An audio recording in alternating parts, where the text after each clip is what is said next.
Para desenvolver nossa consciência com a gente mesmo, a percepção do nosso corpo e das nossas emoções, a cura Guarani ajuda, não ajuda? Tem um símbolo, Ju, muito importante, é o símbolo que abre a visão, né? Todo problema de comportamento, problema emocional, problema físico, ele nasce em alguma coisa que você não compreende, em alguma coisa que você não consegue entender e fica conflituando, ou seja, uma cegueira sua, né? Tem um símbolo que ele abre a percepção. Você faz esse símbolo tanto no paciente quanto em você para conseguir enxergar os processos, entender o que tem por trás dos processos.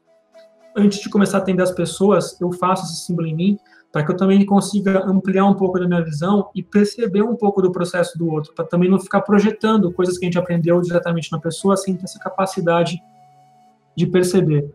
É um sistema muito bacana. Minhas pacientes, por exemplo, às vezes que estão num relacionamento muito prejudicial, que estão fazendo muito mal, elas não conseguem enxergar isso. Esse símbolo vai ser bem legal para trabalhar isso, hein? Vai ser bem legal, Ju, porque também não existe um relacionamento que é prejudicial, né? O que é prejudicial é a atitude das pessoas perante o relacionamento, né?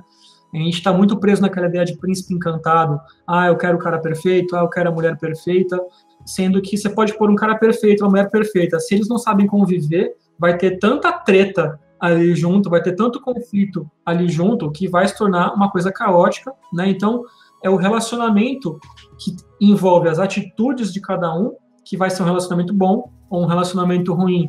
E como que você reage bem? Só se você conseguir entender direito o que está acontecendo, o que aquela pessoa quis dizer, as necessidades daquela pessoa, conseguir se comunicar. Então, se você não consegue perceber o que está acontecendo, vai ter erro de linguagem, de comunicação, tudo nascendo aonde? No teu erro de percepção, não conseguir perceber o que está acontecendo.